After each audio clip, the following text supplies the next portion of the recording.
Don't Be Mad podcast. Today I have another good one for you. Today I am, of course, Mr. Don't Be Mad.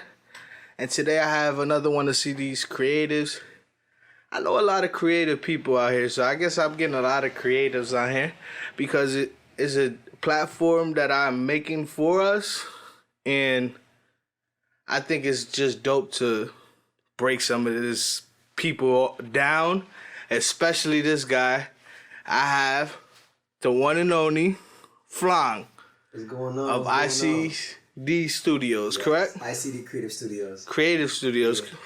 You got the ICD right. That's perfectly fine. ICD Creative Studios. Yeah. This guy has been putting out some of the toughest art I've seen this last year.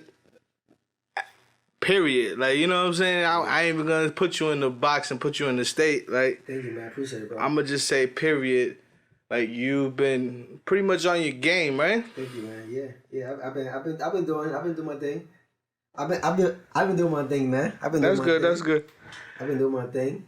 Yeah, you got to. Like, nowadays, you know, it's good to be creative, but like, your art has got like to like a next level of art. Like, how does that feel? Like, I mean, it feels good, you know. But it's truly humbling, you know, because I'm growing every single day. You know, I surprise myself every single day, and I just stay here, you know, make sure I'm present when the muse shows up. You know what I mean? So I can produce. But it's very humbling, honestly.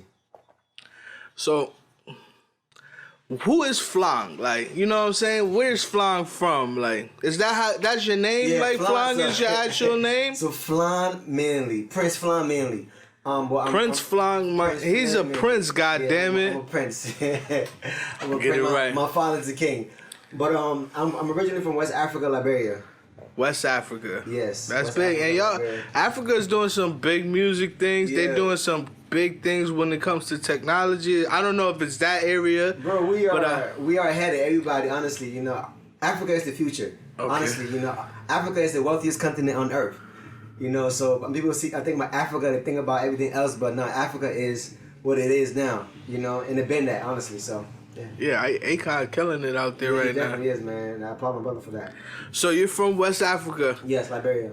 Liberia, yeah. Okay, shout out to West Africa, Liberia. This is the first one I'm going to have on my studio. It's lit. It's not going to be the last, though, because they doing some big things out there, so I know I'm going to get some more creatives to come out of there. Definitely, man. So when did you come to the United States, Connecticut, or where did you come when you first came to United States? So I've been here for like since 1998. 98? Yeah, 98. So like 22 years about? Yep. Yeah, 22 years. So it's been a while. Well, 21 years about. It's about to be 22. 22. It'd probably be 22 in this drop, but you know what I'm saying? In the beginning of 22. It's been a while, honestly. It's been a while. I've been back home since. So, tell me, what was your story? Like, what made you come to America? Like, what is it that you came to America to do? I was born during the war. The first 10 years of my life, from 1988 up to 1998, I was on the run, running and just ducking bullets and bombs. And yeah, so fortunately enough, was blessed. My family was blessed enough to be able to be in America. Yeah. Oh wow. Yeah. So. Yeah. So you came with your whole family, or the survivors? My father sent for us. My father came like '94. My father used to work in the government. Okay. You know, so when he left, you know, years later, he sent for all his kids. Okay. Yeah, so like, then we came here. Then we moved to Minneapolis, Minnesota. So Minnesota, that's where your original U.S. state. Yeah, that's where I grew up at. You know. So what brought you to Connecticut? Like, did you came down here and you met up with your father, correct? Well, all right. So it's a long story, right? So when I moved to the U.S., right, you know, my dad was married. Okay. To my stepmom, right, and unfortunately that wasn't working out. So then everything is split up after that. Then I lived in New York. I lived in Queens for a bit. I lived in California. Oh, so your father was married. Yeah, was married. Your stepmom. My stepmother. And then from that didn't work out. From there, your father's just. What does your father do in America? You said he was in the government. No, well, he's working government in Liberia. My father did everything to make us, you know, $1. Yeah, $1. You know, like any other immigrant. Mm-hmm. You know, he hustled. But you know, as a kid, you know, you from this thing where you know your dad is this big shot dude back home, but in America, you're like, damn, like what's going on? But I wasn't around because you know I was like moving around because you know I'm like the youngest, so like I'm living with family, I'm living with friends here and there because you know when that divorce happened, that's when I was sent around to live with other people. So not to bring it up, but what happened with your mother, if you don't mind me asking? My mother's still back home in Africa right now. She's back home. She's in Africa still? Yeah. You still talk to her? Yeah, I talked to her today. That's my girl. Because I know how you is with these black queens. Like, I watch a lot of your posts, and, you know, I know how you act with black queens, so that was, like, curious. Like, I was like, I never really see you talk much about your mother. Like, yeah, because that's somebody that's very personal to me. Yeah. Eventually, you hear that story. I don't want to break the person. No, you know? it's okay, but like it's just that somebody who dear to my heart. I have like 8 sisters. Yeah, I got a lot of sisters. You know Okay. what I mean? Are they all in America or somewhere? No, some of them back home in Africa, some of them are here. Okay. You know, so like, and I'm not the baby in the family. So that's why I talk about black women. I speak very highly of them because I have a whole bunch of women in my family. So your sisters, the ones that are down here, did you live with them at some point? No, I never lived with any of them. Okay, so you pretty much been house to house since the divorce. Yeah. And what made you come to Connecticut? Like, whose house were you coming to? Well, so when I moved to CT, I lived with my father in Minneapolis, right? After high school, I lived with my father. Mm-hmm. And the goal was to come here to go to college because I had my family, my mother's side of my family was here. When I came so you got family in Connecticut? Yeah, I got family. I had family in Connecticut. Oh, okay. You know, I thought I had family in Connecticut. So when I showed up, it was cool for a little bit. Then it wasn't so cool. Then eventually I just, you know, did my own thing. Okay, so you came down here after high school, 2007. 2007. Yeah. And you thought you had family. So all right, so how did you approach that? Like, cause I know you got a story, so I'm trying to just get your story out. Like, I started going to church, right? How did I approach it? I mean, it's like. Did you live with someone? Did you rent a house? So I didn't live with. So I was going to church, right? I met a church family. I was going to church. I was going to college as well too. But while in college, I met some friends that I was going to church. You know, then when I was going to church, and they found out I needed some help, and they came in. Everybody pulled in to help me out. And it's like, I used to go to the Spanish church, actually. I used to go to the Spanish church. Shout out the Boricua! I used to go to the Spanish church. And on the east side. Okay. And I'm like the only black guy there. I didn't speak English. I had to wear my headphones. But you knew the spirit was there, right? Nah, but it was dope. You know, for a while, it was like, you know, like, what are you doing here? But once I was able to be of service in any way I could, I was like another one of them. Okay. You know, so like I don't take no disrespect from any Puerto Ricans because I know the culture, I know the food. You know, I don't take prejudice from anybody because I know the culture, I know the food, I know the people. You know, I know how loving they can be once they get to know you. I know you keep saying the food. You know, the food. I mean, food is like, I'm a fat nigga, so you know I got to say, like, you know, like I know the people itself. You know what I mean? I know the history. Mm-hmm. You know, I actually dove in, so it's like I don't really take disrespect from people that disrespect Hispanics. Okay. Or Hispanics that disrespect black people because I know the culture. Mm-hmm. You know, you guys are very loyal, you're very prideful as well too. So, and I honestly think, like, me being an American, like they're the same thing. You know what I'm saying? We just speak a little different language, and that's how it is with everyone, I guess. You know what I'm saying? It's just, you know, America is getting separated into so many different things. It's not really separated. It's just, I mean, it's always been like that, but it's just that things are happening differently. Lights are being shined on different things or whatever, but it's not really separated, honestly. I don't think it's separated because we're very diverse. Mm-hmm. You know, people are just finding a place and speaking out more. Okay. Honestly, so you know. Yeah, I get what you're saying. Obviously, you're Hispanic and I'm black, you know what I mean? We're making this happen right now, so I don't think it's separated. No, I think the Hispanic and black culture is like the more together than anything. Yeah. You know what I'm saying? Yeah, yeah. We consider us both minorities, and it's an everyday fight. Like, you know what I'm saying? So that's what I'm trying to say is, like, it's so many different directions you could go with it. Right. But we're all fighting for the same thing at the end of the day, is to make $1 and make sure our families are good. Like, that's what we fighting for. So let's talk let's talk about what got you into art. Like, was you doing art your whole life? Like, cause I know till you was a certain age, you was running around. Well, all right. So hiding for your life. In my family, right? So my father is a scholar. You know, like my father, like he was just, like I said, he's a scholar. That's what we knew. You know, and here I come. I'm the artist. Okay. Right. In the African household, you either a lawyer, doctor, or engineer, or a failure. What category do you think I fall under, right? You was the failure in the house? Yeah, because because as an artist, it's not stable. Mm-hmm. All right, and but I'm not just an artist, right? I'm an entrepreneur as well too. Okay. You know, and but being as an immigrant, we have to have a means to end. That's what we came here for. We didn't come here to play.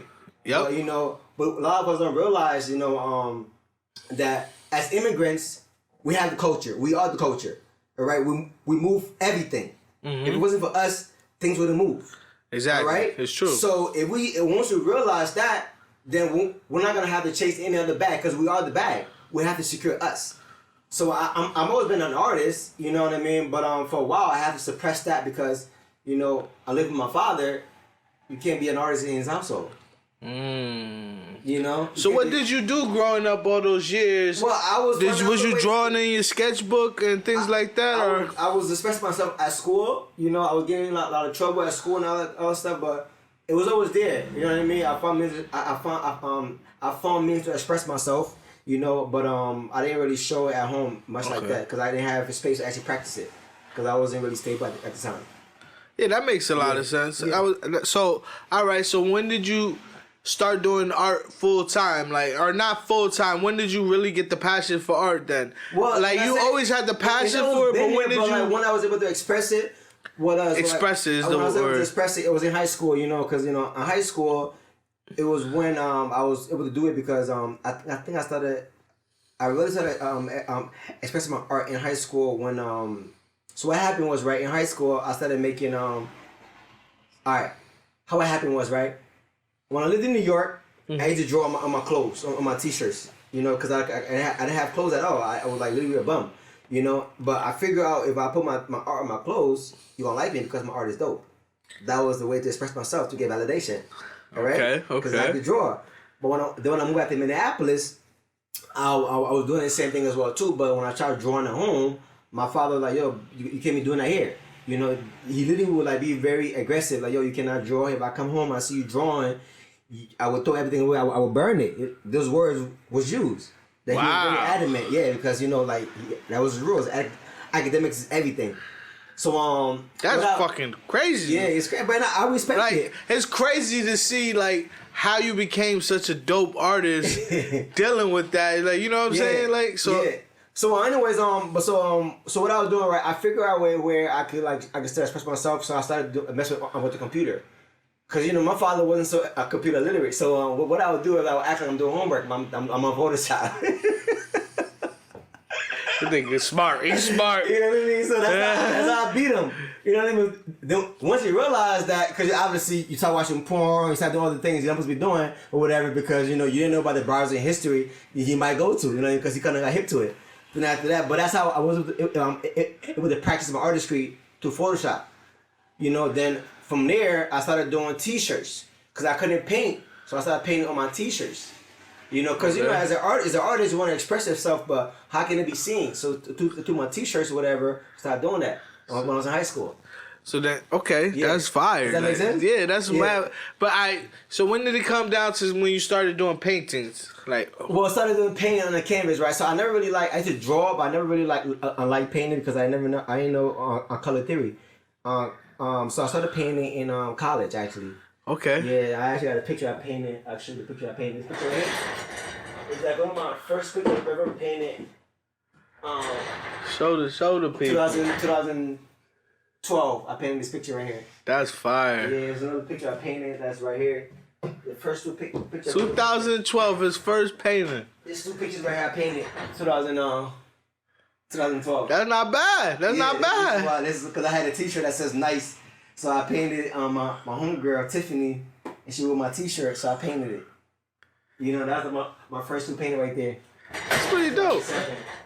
That's pretty, like, to see those and see where you became. Like, you could just be like, wow, like, not saying that those shits is fire, though, like, for your first paintings. They're dope, man. Don't get me wrong, I love them, but that's where I was at the time. Yeah, trust me, you gotta grow. Like, if you look at my first pictures that I took, oh my God, like, you'll be like, nigga, you thought you was a professional? You had the nerve to say that to people? Try to charge them? And you did skip me, I tried to, you know, I tried to get as much money I could. Like, I was fucking dope in my eyes. But when I look at it now, even last year, pictures from last year, you can see the growth in your picture game. Yeah. Or like I see personally, I met you 2-3 years ago. Yeah. At one of our events, I personally met you. Jen actually put me on. She inspires. My Puerto Rican queen. Yeah, your Puerto Rican queen. Shout out to Jen. There's a funny thing. I ain't gonna get to it. It's a podcast. We're gonna keep this professional and orderly.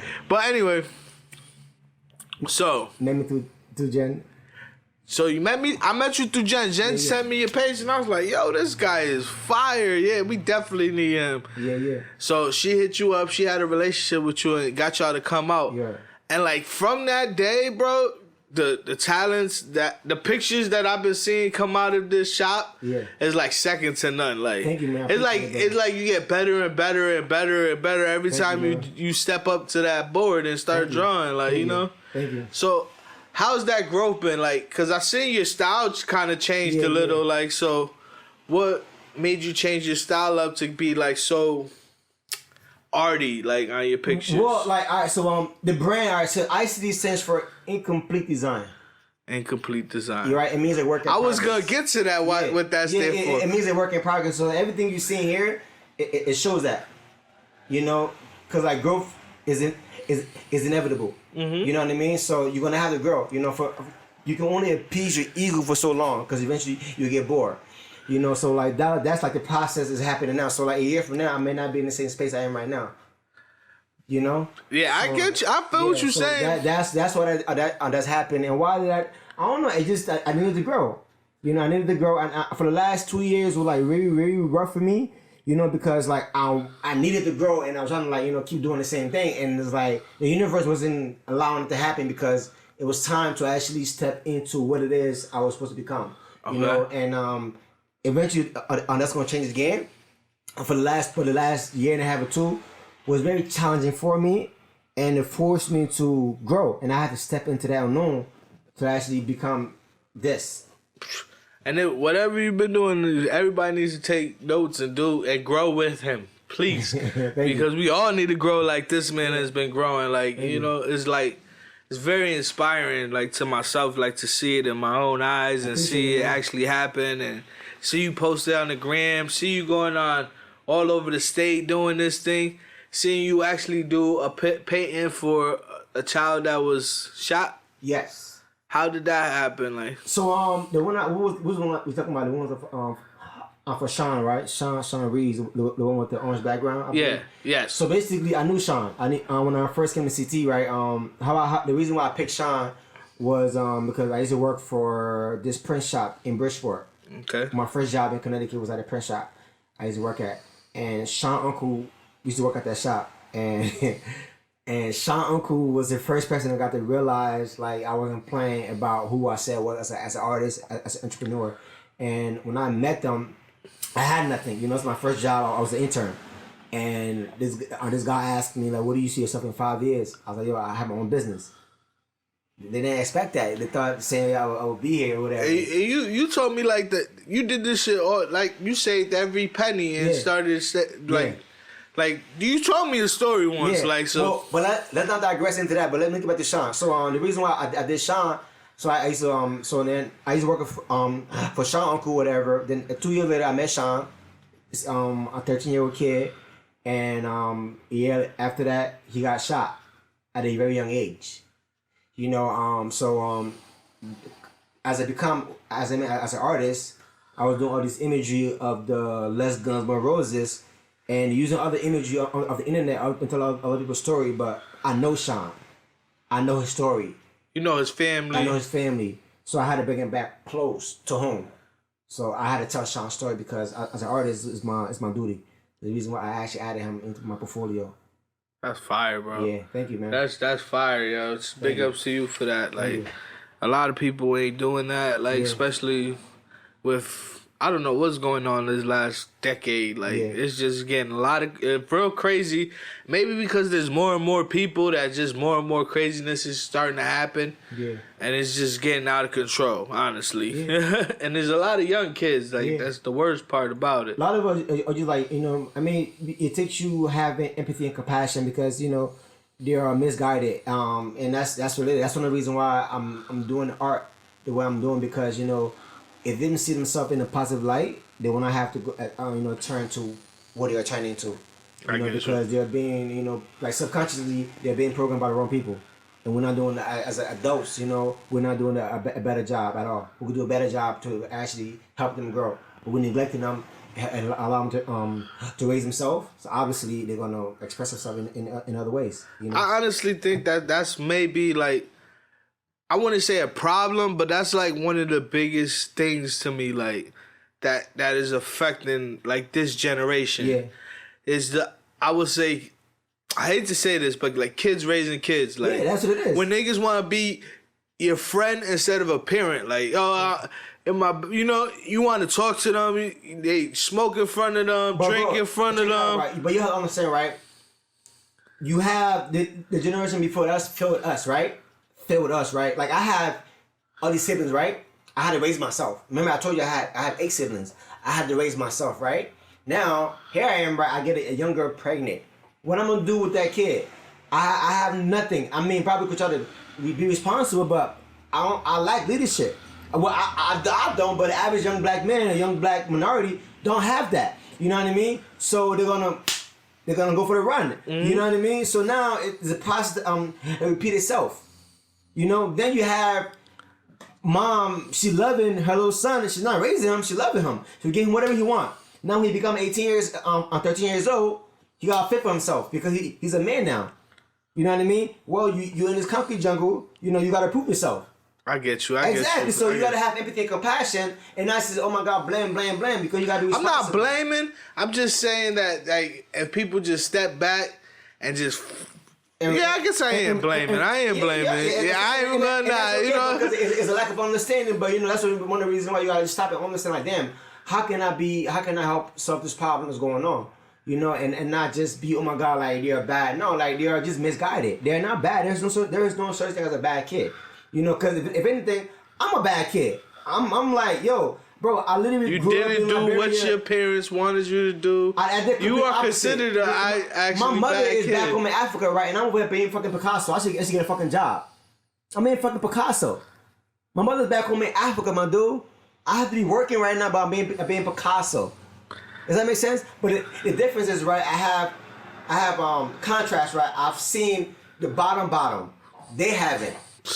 That's why, and the reason why I can have that perception because I live in the urban America. I'm able to see how my peers were, right? Luckily, what saved me was I was able to read and educate myself.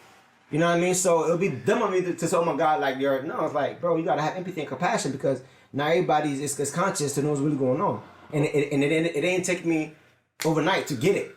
I'm still getting it. We still learn every day, brother. Exactly. And trust me, I ain't even gonna lie to you, in your face. Like I was a stupid child. Yeah. I was probably worse than some of these kids. You was misguided. You wasn't stupid. You no, I'm just saying, like I don't like language is everything for me, bro. So you was misguided. I was misguided. Yeah. I was a troubled youth or whatever you want to call it. But I grew into the man I am today off of just learning how to work and have a work ethic. Yeah. You feel me? Yeah. And then just seeing people around me build businesses and grow, it made me want to build businesses and grow. Like, right. Like one of my closest friends, both of them have their own business. Yeah. And their own business that is popping. Like Santo with all our brothers, and I'm a part of that. And my boy Rage and I with Teflon Society. Yeah. They both have established companies, and they both been doing that since high school, bro. Yeah. So just seeing my your peer group, my peers doing such, like, that's why I look up to Santo, honestly. Like, that's why. But then but all right, bro. All right, you also got to think about it, right? The people you hang out with, it plays a big part in becoming who you are. Yeah, it's like growing. So like not everybody's fortunate to have the friends some of us have. Exactly, So, that's like, true. You gotta understand that. You know what I mean? So that's the reason why you gotta sit back and ask the right questions. You get the answers you want. Mm-hmm. You know what I mean? Because if you're hanging around like 4 dumb people, you're gonna be the 5th one. Exactly. Period. And I truly agree. You know, and so I think the that environment you in. it's people like us that do need to grab these kids and just be like, yo, exactly. That's come, it's our responsibility. Come do this photo shoot with me. Come do this exactly. podcast and watch this shit. Like this right here, this podcast, like, people need to watch this shit. Like, cause so that's what it's for. I mean, so our job as an adult is find out what their talents are. Now, I mean, why do be very discerning, use them for what they're useful for. Not them for what we want. If they like playing basketball, let them be a basketball coach. Be a mentor as a basketball coach. Not be a cameraman, because it's not the thing. Yeah. It's our thing. All right. It's true. If they like being in a camera, let them pick the camera up, whatever, and use them for that. If they like being on a computer, use them for that. You know what I mean? But we like discernment in finding out these kids' talents, because we're so busy on making them do our thing. And it's like, in reality, it's not their thing. They're going to lose focus. I agree with that. Yeah. But to me, like, before they know, they should try different things. Like, if they are 13 years old, they already know. It's that we don't know. Exactly. That's true. Well, maybe they need to learn how to speak up more, I guess. I don't know what to say. But then again, we gotta learn to pay attention. Because oftentimes, right, when a kid is playing on a video game, right, he can make money. But you on that video game all the time, he can make money. You gotta find out how you can make some money while you're playing that game. Because other kids not doing that. Other kids not doing it. They're making a lot of money. So, you know what I mean? They're making a lot of money. That's it. The kids are good at playing video game, right? But you're like, oh, now you should get a job. My nigga, this kid is playing the video game. He's good at it. He's spending hours and hours on it. Your job as a parent, as an adult, be the entrepreneur, you can monetize figure out how to make money off of it. Or not even make money off of it. Feel how to motivate him to go and pursue that career or that lifestyle. Like, show his interest. That's going to change eventually. But at the time, that's his value. That's where his value is at. You got to communicate his value. You know what I mean? You a big dude, right? I'm like, what I look like telling your bro, let's go for a run right now? You're not having that. You're not having that. I might walk with you. Exactly. But that's your interest. It's true. You're not having that. Mm-hmm. You gotta communicate on people's values. You know what I mean? And that's what it's about. You know what I mean? But we're not doing that because we're so focused on what it is that we want to do, whatever. For a while, I had that problem because that's what I said. We all lack leadership. You know what I mean? And once you learn how to be a leader, then it's easier to actually find out how people are. I honestly take this and I'll be like, yo, I don't know a lot of shit. Like after talking to you, like you schooling me on some shit. We learn together, bro. Not for nothing. Like I try to help as many people as I want and try to help them grow and things like that. But like I can't consider myself a leader because you're right on certain things. You know what I'm saying? You know a lot more. Like so. Maybe I'm taking the wrong aspect, or maybe I'm doing the wrong thing. We're all leaders in our own route, in our own right. You know what I mean? And especially if you're ordering somebody or somebody that don't know, you have like the flight slide. You know what I mean? It's just so duty to not abuse that. You know, oftentimes we get trigger happy. We want to, we gotta be able to kind of not create a codependence, but also co-leaders, because you're only as strong as your weakest link. You know what I mean? This is beautiful. I love this conversation right now. This is great conversation. Yo, honestly, I'm on some real shit, bro. Like, I've been doing this podcast. This is like my 20th episode that I've done. Like, wow. And like you throwing, like, you fucking me up. Like, you should start a podcast, bro. Like, cause you got gems in your head that like you can't explain to everybody, but like you doing a podcast or something of that sort, like what you doing with art, it's a great thing. Yeah, you teaching a lot of people. In a sense, I'm doing it because I have a space. I have to have I get to have a dialogue with my art or whatever. You know what I mean? I'm not doing shows. I have a space. So if you come to the studio, it's to have every day. You know what I mean? Whether it be about injustice, whether it be about my black queens, I talk about that here. Whether it be about where I'm from. that is had here all the time. So, you know, yeah.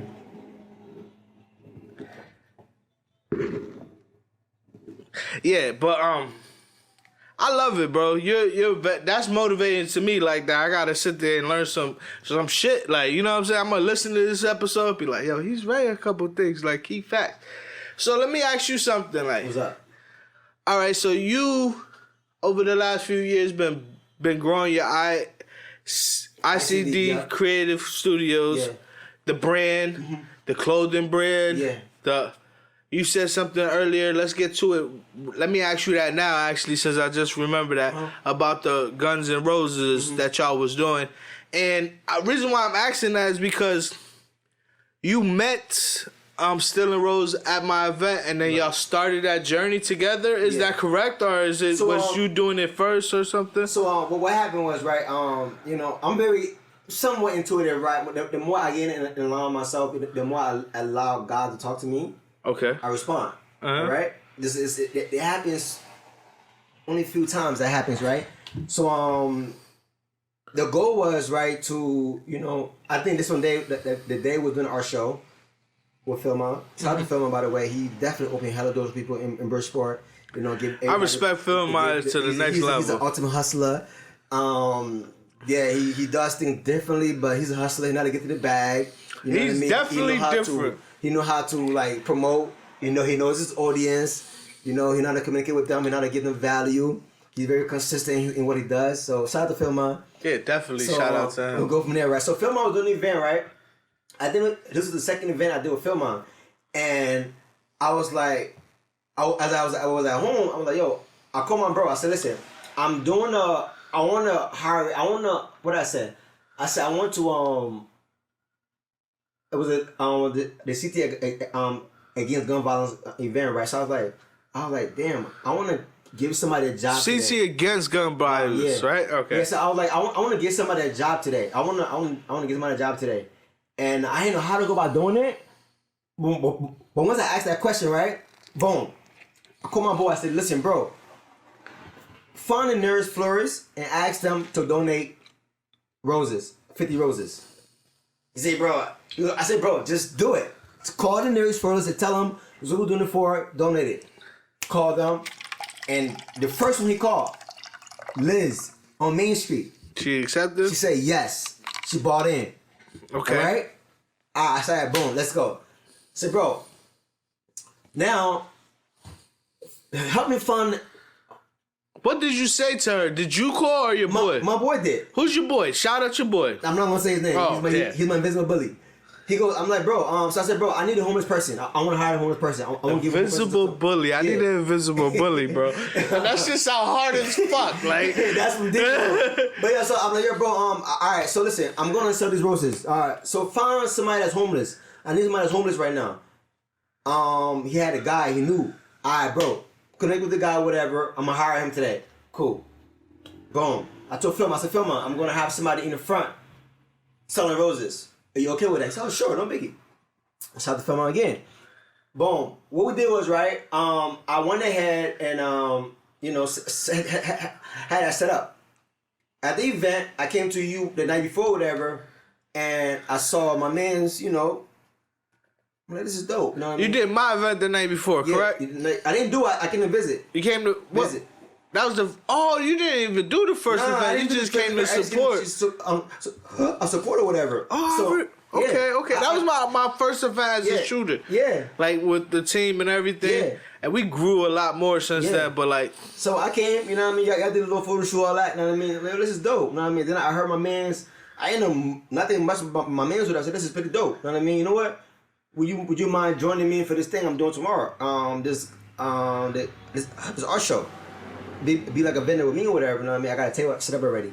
Slide up. He said, all right, cool. He came through. Then when he came through, whatever, he added the roses to my thing. I think that was one I painted on Dimelo. You know? So shout out Dimelo, R.I.P. Yeah. Shout out Dimelo. So that was when I actually met, what's the name? And then the guy with the sign, I had him come, I met up the guy, whatever, in the front of the building. He did a sign that says less guns, more roses. That's when that was born. And so you had the guy standing by the roses with the sign? I had him go outside and sell the roses for $1 a piece. Within 30 minutes, everything was sold. Wow. Yeah.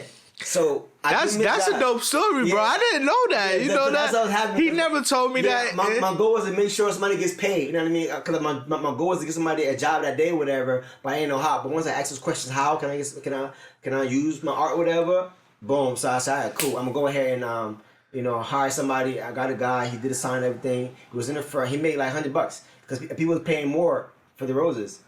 Yeah, they give him extra. Yeah, and that's good. Yeah. That's fire, bro. Yeah, so that's a dope idea. Whatever. You know what I mean? Then boom. I said, all right, well, cool. Then the following year, I was like, all right, well, cool. I asked Phil Mom, can I name the event Less Guns, More Roses? You know? And that's when my man stepped it up, whatever. You know what I mean? It started going crazy with the roses or whatever. Within a year, he was like killing it already. It was murder. You know what I mean? Yo, you know, an interesting thing that I found out during the podcast doing Still in Roses, not to cut you off. Yeah. That was his first event he ever did. Yeah, that was the first event he ever did. And I was like, yo, you for real? He's like, yeah, I just started like 2-3 weeks ago before that doing Roses. Yeah. And I'm like, get the fuck out of here, bro. Yeah, that was the first event he ever did. Because, yo, the love, like, him and you is like what I look to when it comes to creatives. Yeah. Like, I go to y'all pages sometimes just to get inspired. Like, not for nothing. Like, you... Still in Roses, and of course Jen, she gives me the little motivational push. Yeah. But when I'm in a creative bind, because I don't know if that ever happens to you, but like I go months sometimes, I don't even want to pick up a camera no more. And like when I go through those times, I gotta find something that motivates me. You feel me? Mm-hmm. And that's when I go to people like Still in Roses, seeing how he's getting. He thinks it's something every fucking day, like, and like seeing you and the way that your art has became so, like, bro, you up there with Picasso right now, like you not. I'm Flahn Manley, not Picasso. I'm Flahn Manley. I'm Flahn Manley. I mean, the legend is who he is, but I'm Flahn Manley. You know, I'm just saying. I'm saying you next to Picasso. I ain't knock his name. I know, bro, but it's just this thing where I'm becoming who I am. So that's what it is. So you Flahn. Yeah. And you are a dope artist, bro. Just keep on. Don't stop, bro. Like, anything I can help you with, let me know. And you already know that personally, but like, just on another level, let me just say, anything you need help with, let me know. I got you. Like, not that I'm anybody important, but you know. You are important, bro. Don't speak like that. We have to like help our peers, like help our peoples, especially when they doing beautiful art like that. Thank you, man. And like this, and like, bro, I'm looking around this place and I'm like amazed. Like, it's like what made you like do that like that? Like the picture with like. It looks like a photographer. Like, I'm looking at you, and I'm looking at how you look. Like your forehead got like a couple different shades of light. You know what I'm saying? Yeah. And like the picture looked just like that. Like, you get what I'm saying? Yeah. Like, but see, now do you see it now though? It's all layers, bro.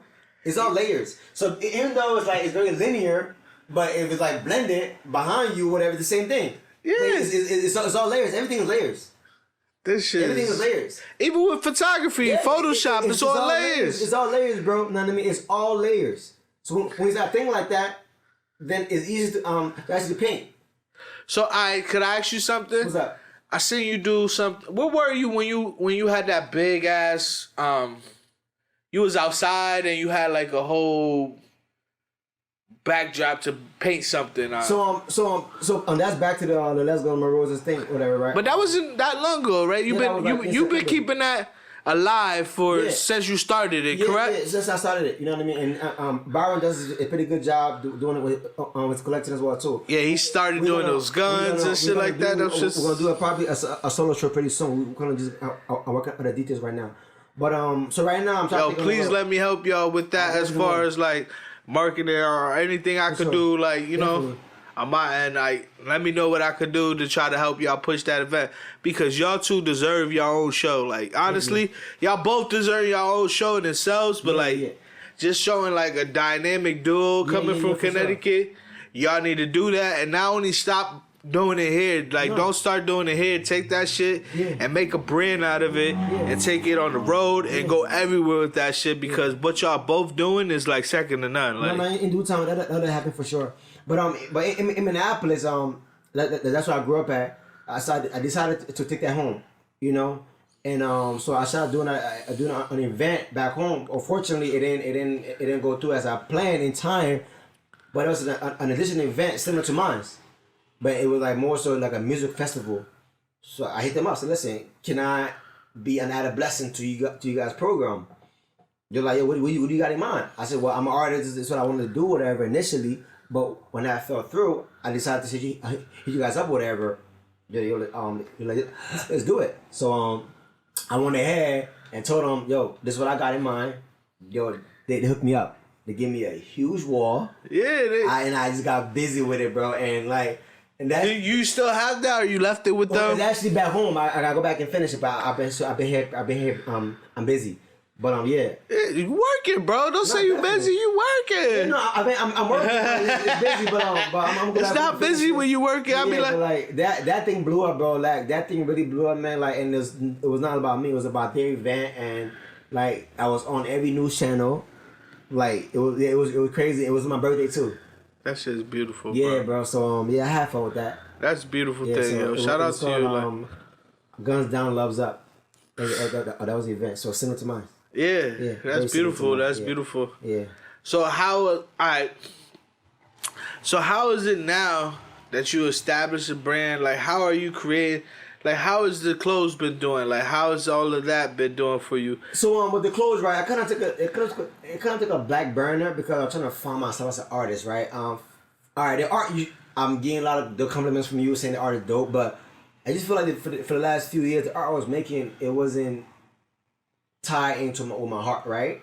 It's like I just feel as though I was just doing it to appease my ego, or look what I could do. I could paint good, right? Just to swag off, like now you like now you love what you do. Am I right, or as you came to that? But it's just that you basically when you trying to impress the public to show them that you can paint, Well, now it's like I gotta tell a story. I gotta tell a real story, right? And I have to let God use me to tell that story. And God cannot use me if I want to show off. So I gotta sit down and let Him use me. Okay. So I like that. So basically, yeah, it just that's what it is, So how do you feel with like the blessings of the artwork that you've been producing? Like this one behind me. I'm very humble, bro. Like I said, this one behind me is a beautiful, and it says a lot in it. Yeah. Why Not My Dreams? Yeah. What's that? What's that for you? Like, because why did you make that? Why Not My Dreams is like, what are the odds, right? All right, a young man that was 21 years old, depressed as hell, just died yesterday, right? Juice WRLD, right? All right, a lot of young black men, young minorities don't really make it to the age of 21 years old. Fucking crazy. All right, we already have a limited option as it is, right? We get shot by the cops, right? Like pigs, right, in the streets, right? We don't have a chance to actually grow up to become something. Mm-hmm. Our dream doesn't really manifest. Okay. So yeah, why not my dreams? We are worthy of it as well too. So that's what it is. Why not my dreams? That's beautiful. So like I literally have to speak it and forge it for it to happen, because you cannot tell me that I don't deserve what it is I was born to design. Damn, I like it. Period. Go ahead. So that's talk your shit, boy. so that's that. I impute that. So seeing that you're like a damn genius, like over this conversation, we all are our own geniuses, but like this guy's like on some other shit. Like I want to ask you something that I noticed, like, cause I'm a social media person, like, right. I'm always I pick up that phone, like that's the thing you do when you wake up. Like I watched the podcast. And he told me, like, yo, in the podcast, he's like, you shouldn't touch your phone until like 2 hours after you wake up. Right. Because there's so many creative thoughts that's running through your head in the beginning of the day that once you grab that phone, you're lost into another world. Like, you know what I'm saying?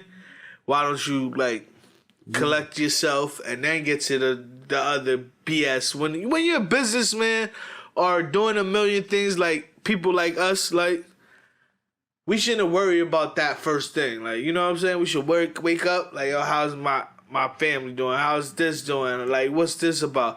Like, I look up, like, yo, who like my shit? Who texts me? Like, you know what I'm saying? Like, that's what and when I heard that, I was like, okay. I still don't do it, but I take my time before I grab my phone in the morning. Like, I wake up, I literally go wash my face, get ready, and before I walk out the door, I'll check my phone because it's just... Like, I just don't wake up and just grab my phone ever since I watched that podcast. I do it. All right, so I'm going to tell you, like, the reason, all right, so now you got to give yourself some grace, all right?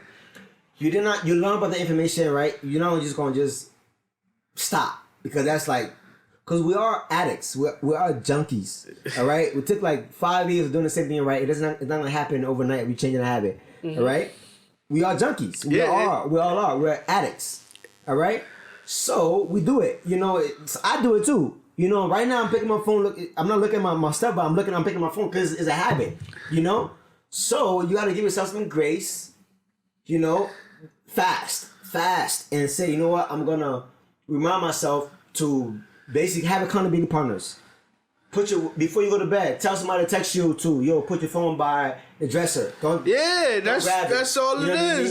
So you can collect your thought, but you gotta give yourself some grace. You know, like, it's not gonna happen overnight. I gotta condition myself to test it out, to let the neurons. And that's what I've been doing. I haven't been doing the best job with it, but I've been slowing down, and it has been helping my day. Like, it has been helping my like start my morning without getting like on fire, like over some stupid shit or a post that I seen or something like that. But let me get to it. I was gonna say that I'm always on Facebook, I'm always on social media. Yeah, you're right. So I met you 3 years ago, and then I noticed your page is all about you, your art, and things like that. And then I noticed a couple months after we first met, maybe I'm wrong, but what I noticed off of my you started posting a lot of animation shit with a lot of princesses and a lot of cartoon characters. Yeah. Is that a mind thing for you to get back in? Was it I'll be very honest with you. What was that? Because you blew up after that, not for nothing. I was growth hacking. All right. So I am no different from Warstar that's posting violent content to basically to kind of curate this audience, people who the love shock value, right? No different, but my audience that I was kind of curating was people that kind of love nostalgia, right? Disney princesses, and you know the princesses like I do. You know what I mean? I know all of them. Exactly. So I know all of them. I watched all of them. Exactly. So before there was Flahn mainly, there was those princesses, right? You identify with it, so you're gonna engage with that content, even though it's not mine. You're gonna, this is funny. You want to engage with it. It's funny because... So did you do that to build your brand? Yeah, because... Wow, bro. I said that too. I'm this nigga's doing something right here. It was more so something that you're familiar with already, but it reminds you of being a kid. Everybody resisting the thing, but bro, that is very harmless. It's you're a kid. I'm just reminding you of who you are, and that's what I'm doing. It's just talking about the same thing I was talking about right now, but I'm kind of making a visual. That's what I was doing. And then after that, I was posting my art. You know what I mean? But that shit's crazy. That shit is crazy. It's gonna just grow my audience more and more, and more and more. But it's a way to pass by time, whatever. By kind of creating this nostalgic theme going on my page or whatever. People didn't like it because they're like, oh my God, you're not posting your art. But you like it. You like it. You understand it. I ain't even gonna stunt. I was like, yo, this shit's... I was liking this shit. Yo, this shit's fire. Yeah. And then I'm like, yo, why he keep posting this? Yeah. Is that what he's getting into now? Is that... And then I was like, yo, he has to... I'm happy you answered that. Cause yeah, bro. I'm like, yo, what the fuck is it? You know what I'm saying? In my head, I'm like, he has to be doing that to build... Cause, yo, for nothing, it worked. It worked fucking heavily. Of course it worked. And now the next question, Yeah. what have you got from that? Well, I have gone. All right, so it's all right. So it's a game we're playing. It's like the finite and the infinite game, right? You trying to the finite game is like a short win, right? You want to get right. I gotta get like 1,000 likes. I gotta get 10,000 likes. I gotta get like 100,000 followers, right? Cool. Well, I got that. It was junk food. It meant nothing to me, right? Cool. Well, I got exposure, but I have people from everywhere around the world watching my page, right? So I can give them what it is they know, and I can mix it with what it is I have, right? But I gotta mix the food with the medicine. Does that make sense? Yes. Does that make sense? Like so, but now, Yo, cause these kids is hard-headed out here. That's you, and you. So my reach is crazy. My reach is anywhere around the world, and I got like probably 70% women that follow me on my page. You know what I mean? It ranges from like the age of from like 15 to like 34. You know, so like my content. It varies. So if I post a lot of women stuff, it's because they identify with that content. You know what I mean? But then again, it's like I get to kind of show my message or whatever, which is about dream and manifest or whatever. So it's nothing like not far off of Disney. It's the same thing. You know, I'm still selling the fitness. That's fire, bro. Real, but my fitness has actually been actualized. Yo, I've been wanting to ask you that. I was gonna call you one day and be like, "Yo, why the fuck are you?" I know, but like, cause yo, I really am about that algorithm. I'm about figuring it out, bro. Yeah. And I don't know if you notice how hard I try and I go like for certain things. Right, you don't have to try. The biggest problem, right? Which I to impress our peers, right? People that's around us, right? When the internet is like a level playing field, right? You can find an audience. You can find an audience anywhere, right? And engage with them. Yep. But you keep posting stuff that your peers identify with, but they're not engaging with, but you're not growing. You know what I mean? It's true. So it's like one big party, right? You can get to mingle with whoever. With whoever. Literally, you can mingle with whoever. The tribe is right there. Find your tribe and mingle with them. Why are you trying to appease your friends that's on the block? That's in your state? Bro, like, it's like 7 billion people in the world, right? Yeah. All you gotta do is figure out who your tribe is, bro. They may not be in Bridgeport or in Shelton. They could be anywhere around the world. A girl from Canada bought a hoodie. That's big. She identified with this. Yeah. That's beautiful. Does that make sense? Yeah, it does make sense now that I think about it. And it's just like, you don't. Wow. Yeah, you don't fuck me right there. Like, so you gotta just be very open minded. You know what I mean? And like I did a show in Missouri because I shared a content from somebody on my page, and he loved. Oh my God, it's dope. When I met this kid, just like me, he did sneakers. He designed sneakers. Like his mindset was so much like mine, but like a younger version of me. You know what I mean? That's dope. In Missouri.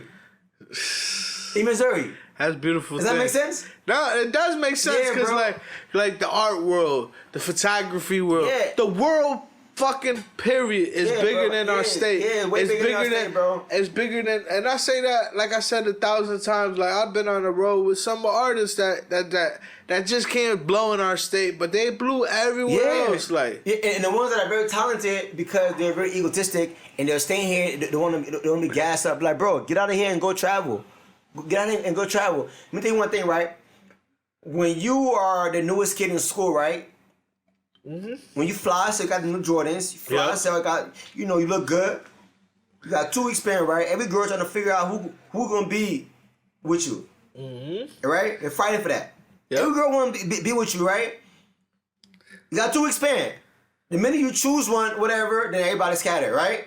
Same thing. If you go to every state, you got 3 days to a week to be the hot guy, the new guy. So why would you sit here and try to appease people ego? You got 50 states to choose from to travel, to be the new guy, be the flyest new guy. And then you got 50 states, then you got like 50 continents. Yeah, and then bro. You got like, so why those things? Bro, you could collect 100 fans in Canada, you could collect 100 fans in Minnesota, New York, and everywhere else, right? Then after that, you got like 100,000 fans all around the place. And you making money because like all these fans got money, and they all support, bro, because they're all infatuated. For the first 3 days, they're infatuated. Take advantage of that. They're infatuated, and then now you're not gonna be with them if you last any longer. You become stale. So leave and go to the other state. People desire the unattainable. I'm gonna do that. That's that it. with the whole mix and shoot thing. I want to take it to other states, You but can, bro. I'm scared. Why Like, you scared of, bro? I don't know what I'm scared of. Like, it's Bro, like I still haven't like 100. You know what I'm scared of? I'm gonna be honest with you. Yeah. I still haven't 100% won in Connecticut to me, but I won. Bro, why you gotta win in Connecticut, though, bro? Exactly, is what I'm Why trying to you gotta say. win Like, Connecticut? Connecticut ain't going nowhere, bro. Bridgeport ain't going nowhere. Bridgeport's not going nowhere. You're right. It's not going nowhere, bro. You're 100% right. That's why I started this thing, because it's all over the world. No, bro. This right here is a pilot. All this right here is a pilot. Hey, bro, oh my God, why can't you do this? I said, no, I'm being Sean. I like Sean because I can be quiet. I can see nobody walked in. You saw the podcast, right? That means I can be quiet, right? I can produce work. I can produce quality work, right? When I get out there, it's game time. Because everybody don't know who I am, where I'm from, because it wasn't distracting me. You know what I mean? Yes. That's it. This guy it wasn't is distracting me. fucking I get to genius. produce at my own pace. You know what true. I mean? It's 100% true. They're like, who? Yeah, I'm from Shelton. I'm in Shelton. I'm in Shelton, Connecticut. And this is your own vibe. Like, exactly. How many... Do you paint all your pieces in here? Yeah, everything's done in. Okay, so this shit got a vibe in it. This shit got a vibe. But yeah, bro, don't it's just limit like yourself. Just Right. Like you've been in Just Right. Yeah. There's a vibe in there that's like second to none. Like when it comes to creatives and I hear that from a lot of artists. Like yeah. And then being there for the last 3.5, 4 years almost, bro.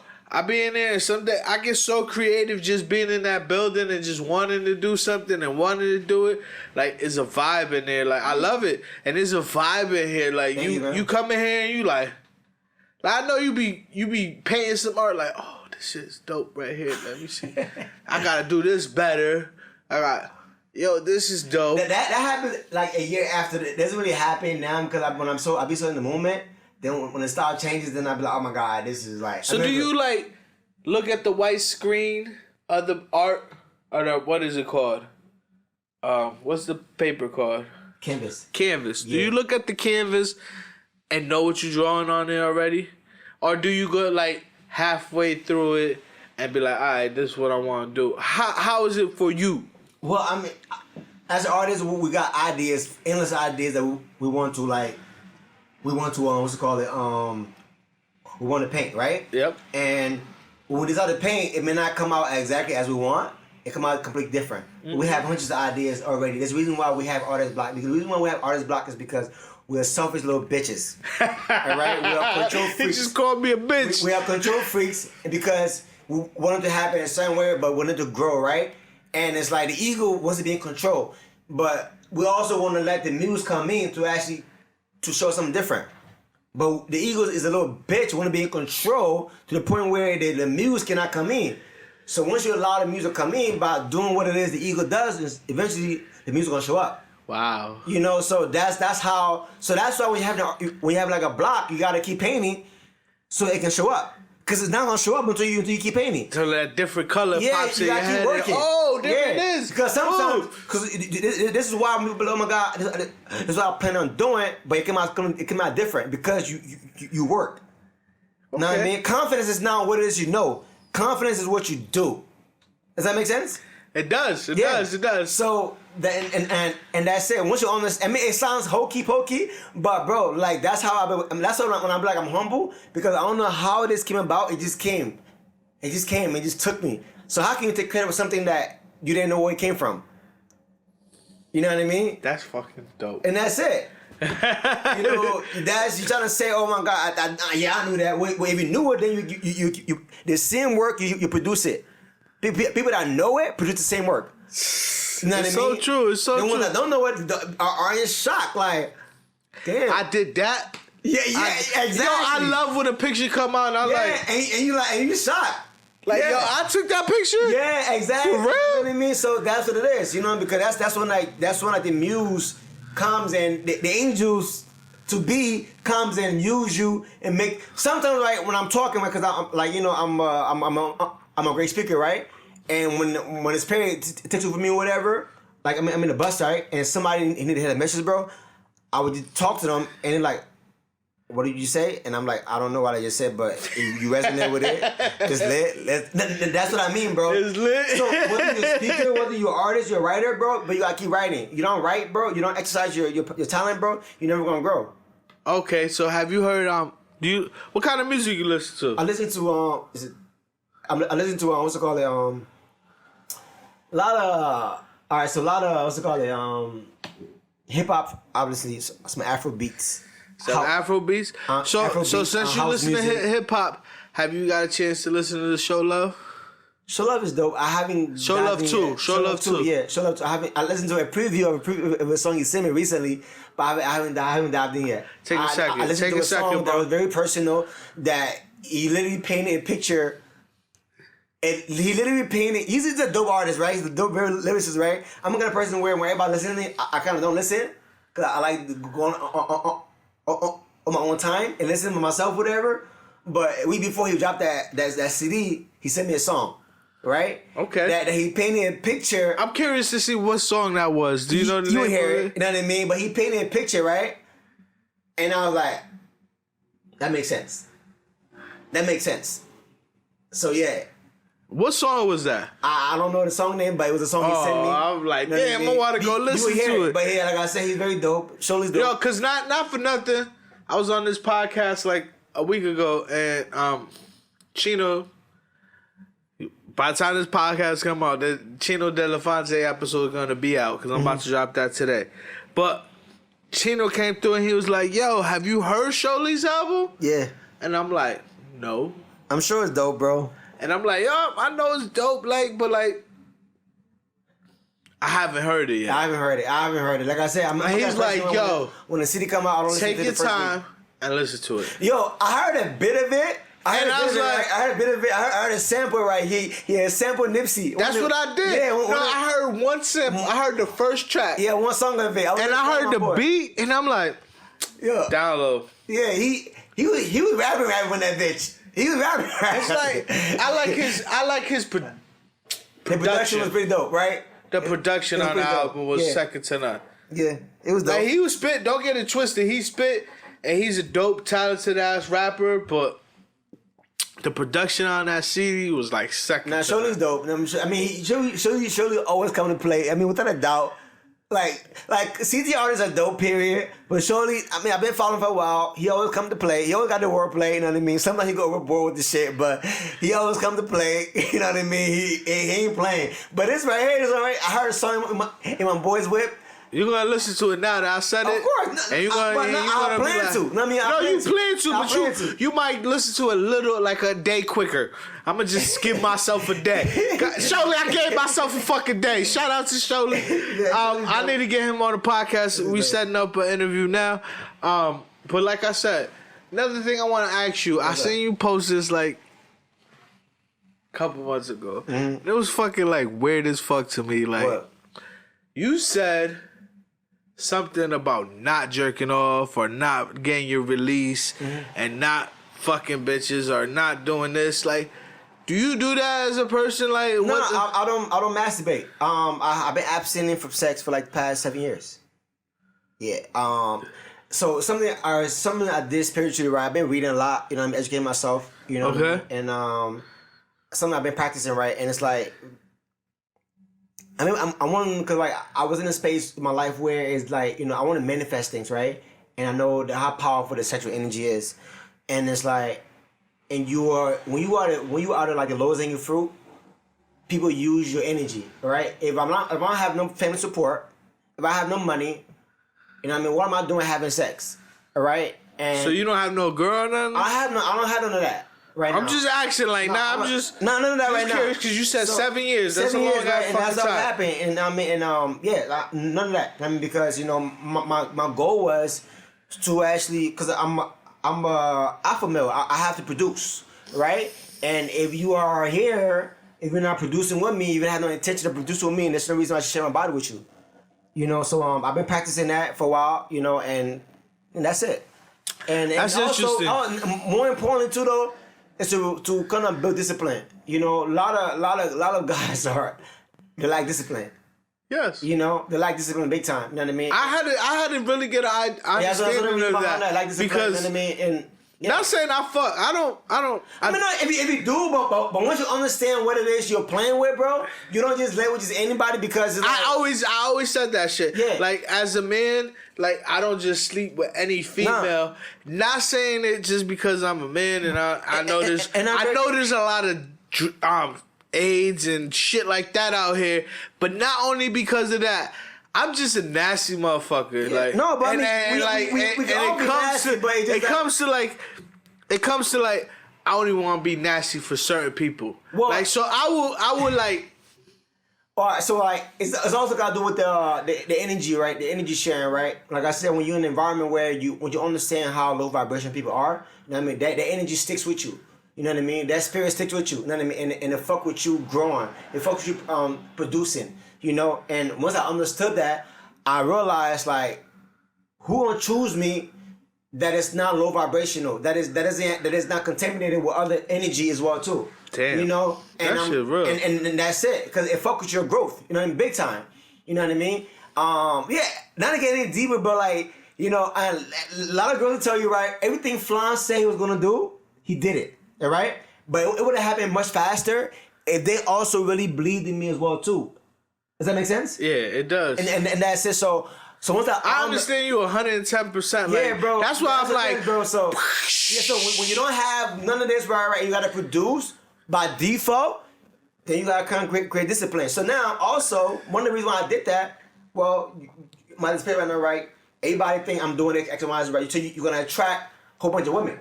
Uh-huh. If you can't control yourself, what happens? You create your own demise. That's true. You know what I mean? You create your own demise because you lack self-control. Everybody's coming now, right? If I didn't create self-control, if I amass some X amount of wealth, whatever, now I think these girls like me, but in reality they don't like me. They just infatuated. They just infatuated with what you're doing. Exactly. You know what I mean? Shit, so if you lack self-control and lack discernment, you're not gonna know what's really going on. Yes. For a while, I'm thinking, oh my God, they like, but no, they don't like they like the fact that I can paint. They like the fact that I'm you know, I can do all these things, right? But they don't really like me. They don't know who Flahn is. A lot of people don't really get to find out who Flahn is. They just infatuated. Whoa. So yeah, that's what it is. Shit, bro. Eventually, the one's gonna show up, and I'll be ready for her. But until then, I keep working. I love it. So that's why I encourage my peers to because they're not. They think they're doing good now, but imagine when you actually, like, I'll play an oldie for you right now. I seen this from Terry Crews, right? Terry Crews literally said it today. Terry Crews said something about how him and his wife fasted for 3 months from sex. Not for nothing. I don't mean to cut you off. I was watching a podcast today with, what's her name? Fantasia. Yeah. And she's like, yo, I was celibate for 7 months, no nothing. Yeah. And I, like, basically the reason why I did that, she said, is to find myself as a human being and, like, to know, basically I was in a lot of relationships and I wasn't happy and I wasn't happy with myself, so I didn't know how I could be happy in a relationship. Yeah. And I'm like, damn. So she's like, I went celibate for 7 months, but what broke my celibacy was my husband. So I found a husband within that 7 months. Like, and I'm like, what the fuck, bro? Like, it is real, bro. Like, if people don't realize that, it is so real, bro. Like, and I mean, it is so real, and it's like, bro, it is. Like, and I know, like, it's just real, man. Like, and people don't understand the power of our energies, bro. It is to the point where and not even sex, right? I don't hang out with some people because the energy, like, bro, my energy alone is very radiant, right? It's very, very radiant. I know my energy, right? I'm a very high vibrational person. So imagine me laying with somebody that's not at the same level as I am, energy wise. Wow. You know what I mean? Like, I'm trying to fucking create magic. Yo, honestly, I think that's probably part of my problem. Like, I've been single for a while. Yeah. Like, I don't know if it's because I'm a big nigga, but I'm a beautiful nigga at the same time. Like, so I've been single for a while, but like, I've been trying to find that partner. Like you know what I'm saying? You gotta like, or that person. Don't chase it though. You don't chase. All right. I forget about it sometimes. Don't chase anything. Don't entertain nothing. Right. Be the best version of yourself, and whoever that is walking toward the same mountain as you're walking to will come. Right. And that's it. Damn, that's a beautiful thing. So you gotta just focus on being the best version of yourself, right? I never thought. Become a magnet. Become a magnet.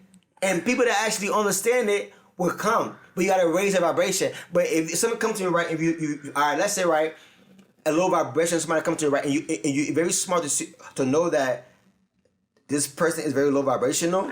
You know what? I attract to you. I'll be accountable for attracting you, but you know what? You're not the one for me. I had a girl. Oh my God, you're my soulmate.